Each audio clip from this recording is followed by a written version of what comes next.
Just going to leave this here for a sec for you to read.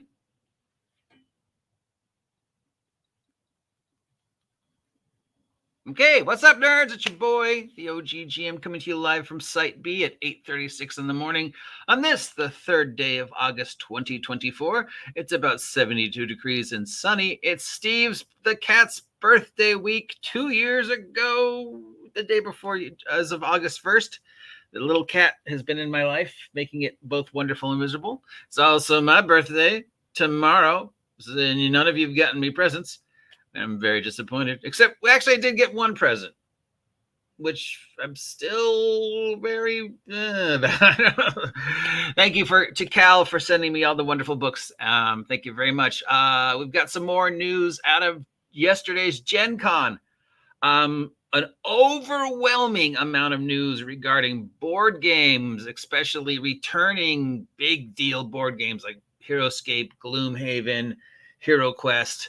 The big beefy, lots of figures, 80 to 100 bucks board games that come in a box the size of a small car, and have those amazing figures and stuff. And you're like, well, okay, it's going to take me about an hour to put everything on the table. We'll play for maybe an hour or two, and then another hour to put everything back. Not quite board game. Not quite role-playing game, somewhere in between. It kind of needs its own category if it doesn't already have one. But yeah, and of course also just a plethora of Meeple Euro games, a plethora of family games. It was just like board game, role-playing game, board game, role-playing game, role-playing game. What, if anything, does that mean? I don't know. Maybe in the math, algorithm, psychology part of how this works, it probably means something. People are more and more willing to come back and in groups and do gaming if it's a board game. Maybe just that's the way the market is shifting right now. Who knows? The ENnie Awards have dropped, and it should come as no surprise to anyone that our good friend Kelsey Dion cleaned up, knocked it out of the park, pitched a no-hitter. Just home run. She won every category that she was entered for, including Best Game of the Year. Is it the best game of the year? I mean, there's, I hate to kick Kelsey, but I mean, technically, there's nothing new about Shadowdark. She just did it in a very good way. She marketed it in a very good way. She came out at just the right time. Everything just seemed to fall her way. And the most important thing, I think, for why she ran and won, other than the fact it's just a great game and it's really just a great, wonderful way to introduce people to D&D, and it just does everything it does so exceedingly well, except for the art, Kelsey. Except for the art, that all black art. Why do you guys hate printers so much? Well, you're just going to pay for the POD and they're going to print it out. They still have to waste the ink too.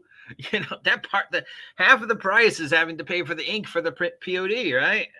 Okay. So why did she win? What did she do that was so different, so unique than everybody else? Or is it just that maybe it's time that the ENnie Awards are shifting back to just good quality role-playing away from the weird, quirky stuff they've been awarding for the past couple of years? Maybe it was just a safe bet. They knew everybody was, a big fan, and like if she didn't win, there'd probably be calls of racism or homophobia or whatever because she is LGBTQT, she is a girl.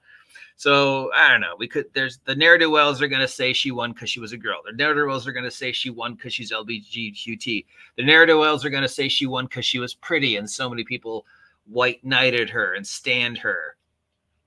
I think it's very interesting that a lot of the ne'er-do-wells that were shit-talking her for the past year or so started posting videos about 2 weeks ago about how awesome she was. And I'm like, that's about the time you all found out that she was nominated for 4 awards. And, like me, you pretty much knew she was going to win at least 2 of the 4. I gotta say, I didn't think she'd win all 4, but congratulations to Kelsey for winning them all. She definitely deserves it. So yeah, everything's coming up Kelsey.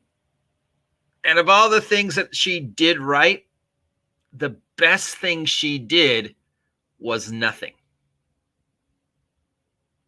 I'll say it again. The best thing Kelsey did to make ShadowDark what it is and to make herself what it is she did nothing. She didn't respond to the interweb. When people said great things about her, thank you, moving on. When people shit posted her, thank you, moving on. She didn't dive in to the Twitter cesspool, which is so easy for it. You know, she's not like the Coyote and Crow guy who was posting post after post about how awful everybody is.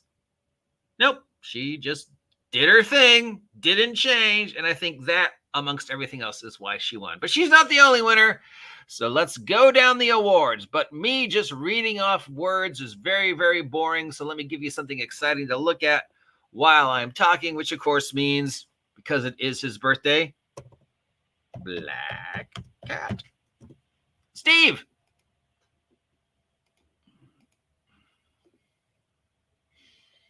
Is he in my room? I don't know where he is. I think he's hiding underneath the couch. He recently discovered that he can hide under the couch. He's only been in the house for 2 years. But, you know, it's like, oh, wait, I can hide under the couch. Just like you could hide under the couch for the past 2 years. No, I just figured out now that I can hide out under the couch. So while I'm reading off words, we're going to look at pictures of black cats in general and Steve in particular, because he's my cat. All right, any award winners? I'm only going to read the important ones. I'm not going to read everyone. Best Adventure, Delta Green, God's Teeth by Arc Dream Publishing, and Call of Cthulhu, Alone Against the Static from Chaosium. Best Short Adventure, Eat the Reich. I knew that one was going to win. By Rowan Rook and Descartes, and One Shot Wonders by Role Play Press. So far, that's our first D&D. Best Aid, who cares? Best Aid, Best Art, Eat the Reich, and Kyoko Magical Year. Eat the Reich, Kyoko, yeah, it was pretty good art. Best Interior Art, Eat the Reich. Again, Ultraviolet Grasslands. I mean, yeah, it was funky. It was weird. I don't know. Whatever. Who cares what I think? Best Maps, Dragonbane and Alien. Best Community Content, Call of Cthulhu. What do you know? The most popular role-playing game in the world. Best Family Game, Break. Yeah, I think that I saw that one kind of winning. Best Free Game, Rivers of London. Best Game 2024, ShadowDark, The Arcane Library, and Outgunned from Ricardo Rico. Best Layout, ShadowDark. Best Monster, Warhammer 40K. Best Online Content, The Alexandrian. Best Production Values, Kyoko, The Magical Years, and the Arkham Investigator's Wallet. Best RPG related product, So You Want to Be a Game Master by Justin Alexander. Best Rules, ShadowDark. And Pathfinder Player Core. Not bad, considering in order to get Pathfinder Player Core, which is the revised non-OGL Pro Orc version of the Pathfinder 2nd Edition rules, you needed 15 people. Kelsey did it all by herself and beat Pathfinder. Best Setting, Pathfinder Lost Omens. I'm surprised about that one, considering it's an Oriental-themed campaign setting. And the Valley of Flowers. Best Streaming Content, who cares? It's The Party. Best Supplement, Aliens Role-Playing Game Building Better Worlds. Best Writing, Call of Cthulhu. What a shock. Product of the Year, ShadowDark RPG and Outgun. Favorite Fan Publishing, Free League Publishing. Judges Spotlight, Joe Blankenship, James Serrano, Amelia Antem, Shauna Ratliff. And don't worry, he did get it. Tom King, Gods of the Forbidden North, written by, amongst others, our good friend Victor, the Scrying Dutchman. But we knew he was going to get that one. That's not a surprise. Everybody who is nominated for the Judges Spotlight winners gets it. Product of the Year, I knew that was going to be her. Almost every one of these were a no-brainer. There was no really weird, quirky thing this year. Eat the Reich would probably fill the weird, quirky. I don't see why that one category. That was like Mork Borg and Alice is missing. But yeah, Eat the Reich is just a fun, weird, cool idea that combines just things that we all love. I mean, who doesn't love vampires? Who doesn't love the idea of Nazis getting their asses kicked? Who doesn't love the idea of vampires kicking the ass of Nazis in a simple little fun game? So yeah, I kind of everything the Call of Cthulhu one, I figured. Should no surprise that there's only like 2 D25E products, 3 D25E products on here. Ultraviolet Glass Rands, second edition winning, silver. I mean, second edition, yeah. Dragonbane, yeah. Yeah, there's no major surprises on here. And the fact that Shadowdark won, I didn't think she was going to win everything. I knew she was going to win 2. And there was no question in my mind she was going to win Best Product of the Year. Some of the others, not so much. Some of those are a surprise. But yeah, in the end, I knew she was going to do it. And I know people are going to go, oh, you're just white knighting her because she's a pretty girl. I'm like, no, I've been a fan of hers for like 5 years now. One of the very first products I ever reviewed was her little teeny baby DM screen, which I still have. And I don't know if we're friends. It's not like she'd recognize me in a crowd and go, oh my God, I'm so happy to see you. But we've exchanged emails and, she did what she did very well. Yo, I was at the Shadowdark table last night. Oh, I'm jealous of you. I don't get to play anymore. I hate you, Stephen Greckler. I hate you so much. No, I'm kidding. I love you, Steve. Thank you for being awesome. All right. So there is other news out of that that does not involve Kelsey and does not involve us looking at.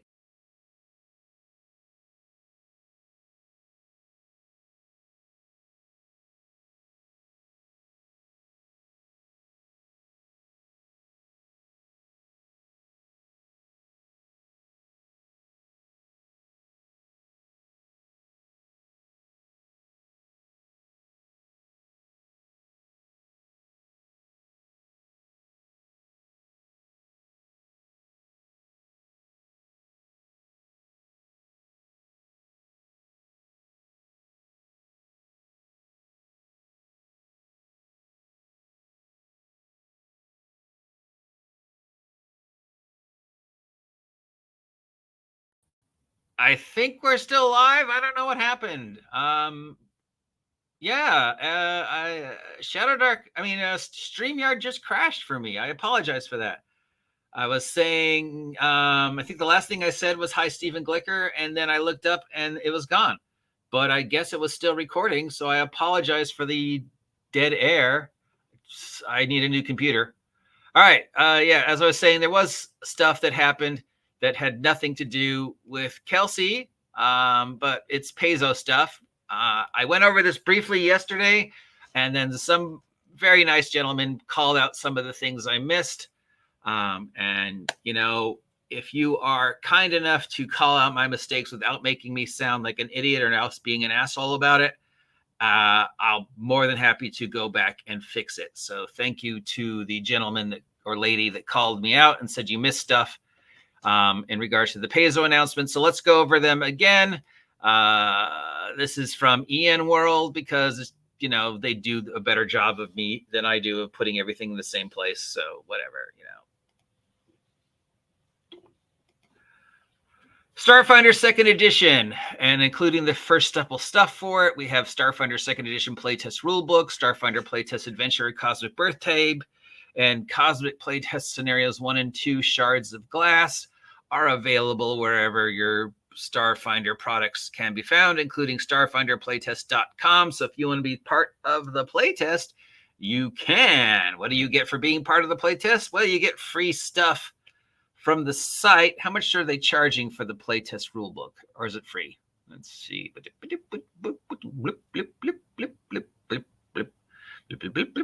Oh, it's free. All right.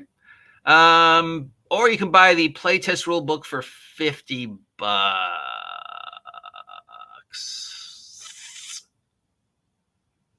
Why would I get in a playtest rule book that's going to be different than the actual rule book? Why would I pay $50 for a work in project? This is like those of us who forked out the $10 for the Marvel Multiverse role-playing game on Amazon when it was first announced, were unbelievably disappointed, and then like, oh, you're not going to get the second one for free. During their talk about it, they announced that their playtests, class playtests, classes will continue to be playtesting through early 2025. And then we could expect the first stuff to be coming out is May 2025 with the Starfinder 2nd Edition Starfinder Galaxy Guide. Expect Starfinder 2nd Edition to look a lot like Pathfinder 2nd Edition Core, which I don't think was necessary. I understand they want to erase the OGL, which I don't think they have to, but they did, and it's their thing. But Starfinder as it is perfect. So it'll be interesting to see how they fix it. Pathfinder War of the Immortals meta event. I said we'd already talked about this because I thought it would already over, but I guess now it's coming out in October. We've got the 2 new classes, the rare classes, which we've all kind of tried to come up with explanations for what that means. What's a rare class? And the two best takes on the idea of a rare class would either be one, well, it's a class that the DM can choose not to have at your game because it's rare, or limit to only one player. But in response to that would be that's true for any class and any race. I don't have to allow elves at my game if I don't want to. I don't have to allow the sorcerer or warlock or artifactor class if I don't want to, if I don't feel it, fits my game. So the other, what is a rare class, I think might relate to organized play for Pathfinder, because Pathfinder has a very rich organized play society. And we hemmed and hawed it. Maybe that what that meant was in regards to organized play, only one person per table could play the rare class, or you had to unlock the rare class in order to play it, and by doing other things similar to unlocking something in a video game, because the organized play works on things like points and stuff like that, and several different groups telling the same story and then collating them all together. So, and then moving it on, stuff that happens in organized play that doesn't happen in regular adventure paths, and sometimes what happens in organized play affects the adventure path later on. So that's what it could mean, I think. I mean, until they offer us a real explanation of what it means to be a rare class, best bet is it has something to do with organized play. So what is the meta event? Is it what I think it is? We know there's going to be stuff coming out for it. We've got the adventure path for it, which is going to be both regular and deluxe. We've got some other adventure paths coming out for next year. One's called Triumph of the Tusk. One's called the Curtain Call. But what is a meta event? I know what I think it is.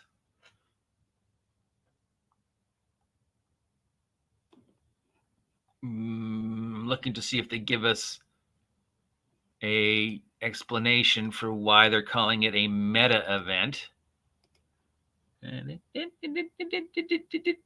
There's some new Pathfinder novels coming out that will tie in. What do you mean when you say meta event? All right, what I think it means is the outcome of the plays will somehow affect the Pathfinder story going forward. War of the Immortals seems to feel a lot like a combination of Time of Troubles. If anybody remembers the Avatar trilogy, Time of Troubles, and how Game Company used it to explain the changes between previous edition and current edition, which is a brilliant way to do it, actually. I mean, unfortunately, the actual adventure was just awfully written. I went through it and it was just so bad. Talk about railroading, but the idea of, the rules have changed drastically. How do we explain that in story? Oh, hey, we have this whole thing where the gods have fallen, this sort of deity apocalypse.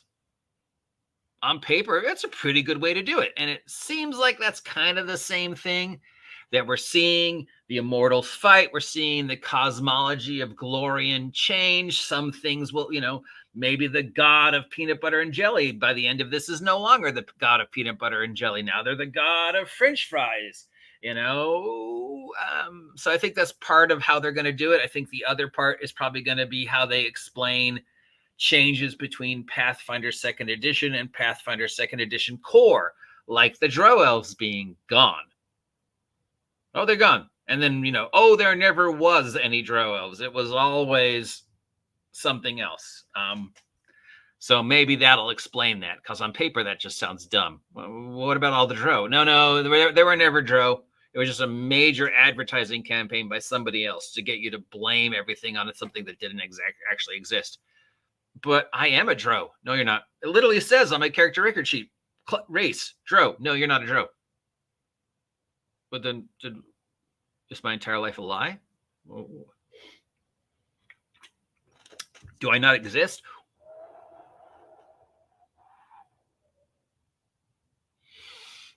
Blah, blah, blah, blah. Lost Omens. More stuff for Lost Omens Teen Z. We've got the Teen Z World Guide coming down. A Lost Omens character guide for TNZ.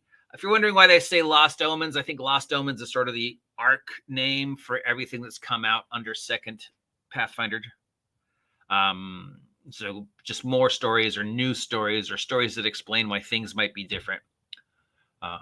So everything that's come out since 2nd Edition dropped has been under this Lost Omens. Again, considering that TNZ is basically Oriental Adventures gone Pathfinder, you would think more people would be up in arms. How dare you appropriate my Oriental culture? But I guess they're not upset about that one. They're only upset when Wizards does it, I guess. Several other projects coming up from Pathfinder. Several new adventure paths for both low level, mid level, high level. Several new things for the introduction. The Pathfinder stuff, the monster core, because of course, if they did player gore, they have to do monster core too. They got something coming out called the Spore War, which deals with a demon called Tree Razor, and I guess fungus. Yeah, sure, why not? Some new literature set in Pathfinder, specifically in the Lost Omens storyline called Revival Academia. So they're doing a setting book and a series of novels, and also exploring the idea of how magic and science interact with each other in Glorian, because we know there is science, there are crashed spaceships and stuff like that. And then we've got a board game coming out, a cooperative dungeon crawling board game called Pathfinder Quest, plus stuff for their video stuff too. So that's a better understanding of Pathfinder. I'm really interested to seeing what they define as a meta event, other than just saying, oh, we're making a lot of stuff for it. Is that what you mean? I mean, we're going to have a lot of different things that tie into this event, or is it that this event is going to affect the whole line going forward in a meta way, and we're going to play this out in several different places and then collate the results, and the results that is most common denominator shapes the story going forward, which on paper is cool. So yeah, that's kind of fun. And finally, because we can't go 5 seconds without it, more Wizards of the Coast. Not really. It's just more of the same. Wizards revisiting everything they said on Thursday about plans, about the VTT, about how the Baldur's Gate characters are going to transfer to the VTT characters and how it's going to be seamless. # no, it's not. I just had a conversation with this morning with somebody and about how it won't work. And I was like, yeah, you're right. It won't work. It's, it's paramount to the toy at the bottom of the box, or one specific Happy Meal toy, or the blind box toy, or whatever. You're going to buy 24 boxes of the cereal to send in the box tops to get the thing. And then when the thing arrives, you're going to be unbelievably disappointed that it doesn't work the way you thought it worked. But they're like, yeah, but you already bought the 24 boxes. So the Baldur's Gate crossover to the VTT, it's not going to work, but they're not going to care because you've already spent the money. So yeah, just more of the same, and more people ne'er-do-welling saying it's not going to happen. A lot of people saying, well, after everything we know, what would you say to Chris Cox right now? And most of the responses were negative and pretty foul. And it should come as a surprise to nobody.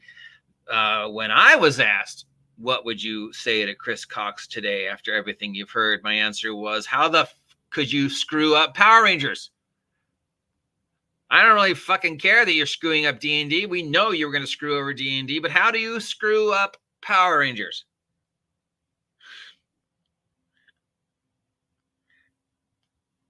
I mean, talk about franchises that are just, I would have to go out of my way to try and fuck this up. 80% of the work's been done with me. All I got to do is sell toys. A formula that worked throughout the 1980s.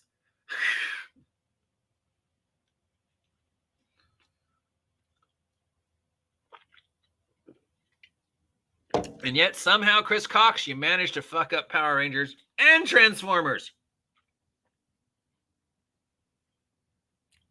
So yeah, are you upset about Chris Cox and D&D? No, I'm over that. I'm upset about Chris Cox and Power Rangers.